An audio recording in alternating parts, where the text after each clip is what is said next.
আজকের টপিক হচ্ছে ভেক্টর। যেহেতু এটা আমরা অ্যাডমিশন ফোকাসড ক্লাস নিচ্ছি, ধরে নিব সবাই হচ্ছে অলরেডি তাদের ইন্টারমিডিয়েট লাইফে কম বেশি ভেক্টর সম্পর্কে জেনে এসেছো। ফিজিক্স ফার্স্ট পেপারে আছে, ম্যাথেও আছে। আমরা এখানে বেসিক্যালি ম্যাথের যে ভেক্টরের যে প্রবলেমগুলো ভর্তি পরীক্ষার জন্য ইম্পর্টেন্ট, বা ভর্তি পরীক্ষায় যে ধরনের প্রবলেমের উপর ফোকাস করে ভেক্টর থেকে প্রশ্নগুলো আসে সেটা নিয়ে আলোচনা করব। তার আগে একটু রিওয়াইন্ড করে নিই, ভেক্টর জিনিসটা আসলে কী। ভেক্টর হচ্ছে সেই সকল রাশি যাদেরকে প্রকাশ করার জন্য শুধুমাত্র মান দিয়ে সম্পূর্ণ করা যায় না, মান এবং দিক উভয়েরই প্রয়োজন হয়। যদি হচ্ছে কোনো একটা স্কেলার রাশি আমি বলি, স্কেলার বলতে গেলে যেমন কি বোঝানো যায়, যদি বলা হয় যে দূরত্ব, দূরত্ব এমন একটা রাশি যেটা প্রকাশ করার জন্য আসলে আমার কোনো দিক প্রয়োজন হয় না।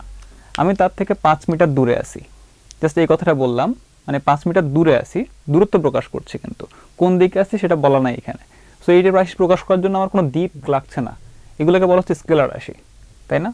বাট যদি আমি বলতাম আমি তার থেকে উত্তর দিকে বা দক্ষিণ দিকে হচ্ছে 5 মিটার দূরে আছি, তখন আমি স্পেসিফাই করে দিলাম যে কোন দিকে আছি। ওই ধরনের ক্ষেত্রে ওই ধরনের রাশিগুলোকে বলা হয় ভেক্টর রাশি, যেগুলো প্রকাশ করার জন্য আমার মান এবং দিক উভয়ই লাগে। আমি জাস্ট বললাম, যদি আমি বলি যে আমি 5 মিটার উত্তর দিকে রওনা দিলাম বা উত্তর দিকে গেলাম, এই যে ব্যাপারটা খেয়াল করো, এই সেন্টেন্সের মধ্যে কিন্তু আমি প্রকাশ করে দিলাম আমি কোন দিকে সরলাম। এই যে দিক যেখানে আমি স্পেসিফাই করে দিব, সেই দিকটাকে যখন থাকবে কোনো রাশির মধ্যে, কোনো একটা স্কেলার রাশির সঙ্গে কোনো দিক সহ থাকবে, তখন তাকে বলা হচ্ছে ভেক্টর রাশি। এটা হচ্ছে বাই ডেফিনেশন। ওকে, সবার এটা জানার কথা। এখন এই ভেক্টর রাশিকে প্রকাশ করা হয় কীভাবে? ধরো আমি যে কোনো একটা ভেক্টর এখানে লিখলাম যে এ, এটা হচ্ছে বি। এই যখন এ চিহ্ন দিব, এটা বোঝাবে হচ্ছে একটা ভেক্টর রাশি। আমি স্পেসিফাই করে দিলাম যে এ থেকে বি এর দিকে এই ভেক্টরটা দিক। ওকে, এবং একে লেখা হয় কীভাবে? লেখা হয় কিন্তু এভাবে, এ বি ভেক্টর। ওকে, এখন এই ভেক্টরের অনেক কিছু ধর্ম আছে, অনেক রকমের ব্যবহার আছে। আমি যদি আস্তে আস্তে রিওয়াইন্ড করতে থাকি, যেগুলো তোমরা ছোটোবেলা থেকে পড়ে আসতেছো, প্রথম দিকে একদম যে ধরো ভেক্টরের ত্রিভুজ সূত্র, এটা হচ্ছে ক্লাস 9-10 থেকে তোমরা আশা করি পড়ে আসতেছো। এটা কি জিনিস ছিল? ধরো কোনো একটা ত্রিভুজের একটা পয়েন্ট হচ্ছে এখানে এ, একটা পয়েন্ট হচ্ছে বি সি। আমি যদি এদিকে দিক চিহ্ন নির্ধারণ করি, এ বি বি সি, মনে করে দিয়ে দিলাম হচ্ছে এসি, করলাম। ত্রিভুজ সূত্র মনে করে হচ্ছে এরকম যে A B vector plus BC vector equal to হচ্ছে এসি ভেক্টর। বা বাংলা উপায় কীভাবে বলা যায়, যে এটা হচ্ছে কোনো ত্রিভুজের যে কোনো একটা শীর্ষ, যে কোনো একটা বাহু, যে এ বি ভেক্টর প্লাস ওই যে পয়েন্ট থেকে অন্য যে ভেক্টর উৎপত্তি হয়েছে বিসি ভেক্টর, এদের যোগফলটা হচ্ছে প্রথম যে বাহু তার শীর্ষবিন্দু থেকে দ্বিতীয় বাহুর পাদবিন্দু পর্যন্ত। এটা ভেক্টর ত্রিভুজ সূত্র। সহজে মনে রাখা যায় কীভাবে? যখন এ বি প্লাস বিসি লিখবো, মাঝখানে যে কমন যে পার্টটা ওটা বাদ যাবে। যদি বলতাম যে ওরকম অন্য ত্রিভুজ মনে করো, যে ধরো যে এখানে হচ্ছে এক্স ওয়াই জেড, এখান থেকে এরকম আসবে x y plus y z equal to হচ্ছে এক্স জেড ভেক্টর, যে মাঝখানে কমন পার্টটা বাদ যায়। ভেক্টরের ত্রিভুজ সূত্র খুবই খুবই খুবই ইউজফুল, বিভিন্ন অ্যাপ্লিকেশনের মধ্যে হয়তো আমরা ইউজ করে আসছো। একইভাবে এই ত্রিভুজ সূত্র থেকে আমরা এটাও জানার কথা যে ভেক্টরের বহুভুজ সূত্র।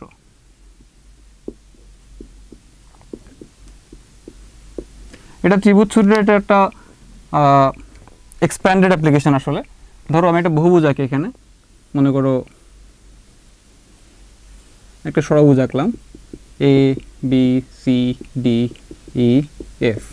আমি এখানে ভেক্টর দিয়ে বললাম, ডিনোট করলাম। তো এখন খেয়াল করো, আমি যদি এখন সবগুলো যোগ করি, এখানে মনে করো A B vector. Get your best tutor in a smart way. Download Baidu Academy app. Plus BC vector plus CD vector plus DE vector EF vector plus, বা এই সবগুলো যোগ করলাম, যোগফলটা কী দাঁড়াবে? খেয়াল করো যে এ বি প্লাস বিসি এটা ইকুয়ালটা কিন্তু হচ্ছে এই ত্রিভুজের মধ্যে এসি ভেক্টর। একই রকম আবার যদি যখন এই যে এই এ বি প্লাস বিসির সঙ্গে আবার যখন সিডি যোগ করবো, তাহলে কী আসবে? এ বি প্লাস বিসি মানে হচ্ছে এসি প্লাস সিডি, সেটা হচ্ছে এডি ভেক্টর। একই রকম হচ্ছে যখন এডি প্লাস ডি করবো, তখন হবে এই ভেক্টর, এই প্লাস ইএফ করবো এফ ভেক্টর। তার মানে হচ্ছে ultimately A B plus BC plus CD plus D plus EF সবগুলোর মধ্যে কমন পার্টটা বাদ দিয়ে যোগ করতে থাকলে আলটিমেটলি কিন্তু পাবো হচ্ছে আমি এফ ভেক্টর। মানে এটা বহুভুজের মধ্যে প্রথম থেকে শুরু করে সবগুলো বাহু ক্রমান্বয়ে যোগ করতে থাকলে এদের আলটিমেট যোগফলটা হবে প্রথম বাহুর প্রথম পাদবিন্দু থেকে শুরু করে শেষ যে বাহু তার প্রথম বাহু শীর্ষবিন্দু থেকে শুরু করে শেষ বাহুর পাদবিন্দু পর্যন্ত। এই যোগফলটা হচ্ছে বহুভুজ সূত্র। জাস্ট ক্রমান্বয়ে যোগ করে যাব। আমি যেখানে ভাগ করে লিখি যে a plus BC equal to কি লেখা যাবে, এসি ভেক্টর। আবার যে AC plus CD equal to common পার্টটা বাদ যাবে, তখন হয়ে যাবে এডি ভেক্টর। এরকম এডি প্লাস ডি করলে এই ভেক্টর, এমনি করে যোগ করতে করতে থাকলে আলটিমেটলি পাবো হচ্ছে আমি আনসারটা এফ ভেক্টর। এটাই বহুভুজ সূত্র, ত্রিভুজ সূত্রের একটা এক্সপ্যান্ডেড অ্যাপ্লিকেশন। দেন আরেকটা ব্যাপার, এটা সবার বোঝার বিষয় আছে, সেটা হচ্ছে ভেক্টরের বিয়োগ।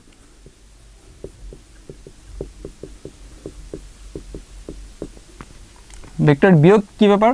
আমি যখন বলবো, মনে করো যে হচ্ছে একটা ভেক্টর এবি ভেক্টর মাইনাস মনে করো বললাম বিসি ভেক্টর, এটা আসলে কি বোঝায়? AB vector minus BC vector, মনে রাখবা ভেক্টর আসলে কোনো বিয়োগ নাই, ভেক্টরটা দিক সম্বলিত রাশি, এর বিয়োগ আসলে এক ধরনের, সকল বিয়োগ কিন্তু এক ধরনের যোগ। আমি যদি বলি যে 5 মাইনাস 3, এটা কিন্তু এটা বোঝায় যে 5 প্লাস মাইনাস 3, 5-এর সঙ্গে -3 যোগ করা। ভেক্টরের অ্যাপ্লিকেশনটা এক্স্যাক্টলি সিমিলার। আমি যখন ধরো একটা ভেক্টর এখানে আমি আঁকলাম, মনে করো এটা হচ্ছে এ বি ভেক্টর। আমি যখন ধরো একটা ভেক্টরের দিকে আছে যে মনে করো এটা হচ্ছে বিসি ভেক্টর মনে করো, আমি যদি এবি প্লাস বিসি করি, এবি প্লাস বিসি ভেক্টর, এটা কিন্তু বোঝা হচ্ছে এসি ভেক্টর, মাঝখানে বি কমন পার্ট পাওয়া যাবে, এই ভেক্টরটা বোঝাবে। বাট যদি এখন বলি যে তুমি এখন এখান থেকে AB vector minus BC vector বের করো, এটা কিভাবে বের করবা? বিসি ভেক্টর মাইনাস, সামনে মাইনাস কিন্তু আছে, মাইনাস বিসি ভেক্টর মানে কিন্তু আসলে সিবি ভেক্টর, কিন্তু এখন এবি প্লাস সিবিতে যোগ করা যায় না, কারণ আমি জানি, খেয়াল করো, আমি জানি যখন ত্রিভুজ সূত্র অ্যাপ্লাই করতে হয় তখন ক্রমান্বয়ে একই সিরিয়ালে আগাতে হয়, A B C, AB plus BC যোগ করা যাবে। এখন যখন তুমি এই যে এবি মাইনাস বিসি করতে যাচ্ছ, এটা কিন্তু বোঝাবে এই জিনিসটা যে AB vector plus minus BC vector, আর মাইনাস বিসি কি লেখা যাবে, উল্টে যাবে জিনিসটা, that means CB vector, right? CB vector আমি এখানে করতে যাচ্ছি, সিবি বলতে কোনটা বোঝাচ্ছে, সি থেকে এবি বিন্দু পর্যন্ত। এখন সি আর বি, সিবির সঙ্গে এবি যোগ করার জন্য অবশ্যই তোমাকে এবি এর যেই শেষ পার্টটা আছে বা এবি এর যে পাদবিন্দু আছে, সেই পাদবিন্দুতে কিন্তু সি পয়েন্টটাকে নিয়ে আসতে হবে। তুমি যে ভেক্টরটা প্রথম ভেক্টর সঙ্গে যোগ করবা, অবশ্যই প্রথম ভেক্টরের পাদবিন্দুতে কিন্তু সেই ভেক্টরের শীর্ষবিন্দু থাকা লাগবে। তো এখন এই জন্য যে কাজটা করা যায়, ভেক্টর কিন্তু হচ্ছে দিক সম্বলিত রাশি, এর দিক এবং মান একই রেখে তাকে কিন্তু সরানো যায়, মুভ করা যায়। ওকে, তাহলে এখন ধরো আমি এই জিনিসটাকে এখন এখানে রাখলাম এবি, এখন সিবি যেটা আছে, আমি বি এর এই পয়েন্টের মধ্যে এই পয়েন্টটাকে সিবিকে আনার জন্য যে কাজটা করব, সিকে একদম দিক একই রেখে মুভ করে এখানে নিয়ে আসলাম। ধরো এটা হচ্ছে আমার সিবি ভেক্টর, তখন যখন আমি এবির সঙ্গে এই সিবিটা যোগ করছি বা বিসি মানে বিয়োগ করছি, তখন কিন্তু বোঝা যাচ্ছে আসলে এই জিনিসটা। ওকে, এখানে বি পয়েন্ট দেখে কনফিউজ হওয়ার কিছু না, এটা বি পয়েন্টটা নাই, আমি ফুল সিবি ভেক্টরটাকে আসলে এখান থেকে মুভ করে এই জায়গায় নিয়ে আসলাম। ধরো এটা অন্য কোনো একটা পয়েন্ট হচ্ছে, ধরলাম যে এটা হচ্ছে এন পয়েন্ট, মনে করো অন্য কোনো একটা পয়েন্ট আছে, আমি যখন এই সিবি ভেক্টরের দিকটা সেম রেখে আমি জাস্ট তাকে হচ্ছে যে এই এবি ভেক্টরের সঙ্গে যোগ করার জন্য বি এর এই পয়েন্টে সি পয়েন্টটাকে আনবো, দ্যাটস ওয়াই আমি তাকে মুভ করে একই দিক রেখে সমান্তরাল রেখা বরাবর এখানে নিয়ে আসলাম। এখন যখন আমি বলি যে এখন এই ভেক্টরের সঙ্গে তুমি এই সিবি ভেক্টরকে যোগ করো, তাহলে বোঝাবে কিন্তু ত্রিভুজ অনুসারে কি এটা প্লাস এটা ইকুয়াল টু হচ্ছে এই ভেক্টরটা, নাম দিলাম মনে করো এন ভেক্টর। তার মানে হচ্ছে ভেক্টরের দিক সেম রেখে আমি হচ্ছে তাকে মুভ করতে পারবো। ঠিক আছে, তুমি ধরো যে কোনো একটা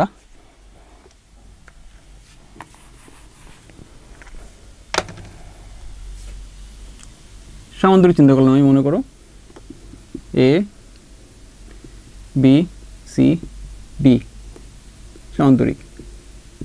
ওকে, এখন যদি তোমাকে বলি এখানে যদি বের করো যে এবি ভেক্টর থেকে তুমি হচ্ছে এখানে বিসি ভেক্টরকে বিয়োগ করো, তাহলে কি করা লাগবে? এটা মানে কিন্তু আসলে এবি ভেক্টর প্লাস, যদি বিসি বিয়োগ করছি আমি, মাইনাস বিসি ভেক্টর। তো মাইনাস বিসি ভেক্টর দিক কোন দিকে হবে? বিসির যে দিকে আছে মাইনাস অবশ্য অপোজিট দিকে হবে। এটাকে উল্টায় দিয়ে আমি জাস্ট চেঞ্জ করে পয়েন্ট এখানে নিয়ে আসবো, এই নিয়ে আসার পরে যে ভেক্টর, এটা কিন্তু আসলে মাইনাস বিসি ভেক্টর, এই পয়েন্ট থেকে এই পয়েন্ট পর্যন্ত হয়তো এখন এই পয়েন্ট থেকে এই পয়েন্ট পর্যন্ত ইজি ভেক্টর না মাইনাস বিসি ভেক্টর, যখন এবির সঙ্গে এই মাইনাস বিসি ভেক্টর যোগ করবো আলটিমেট কিন্তু এবি মাইনাস বিসি ভেক্টরটা চেহারা হবে এইখানে। ওকে, এটাই কিন্তু আসলে আমার AB minus BC vector. Solve your academic problems in a smart way for free. Download Baidu Academy app.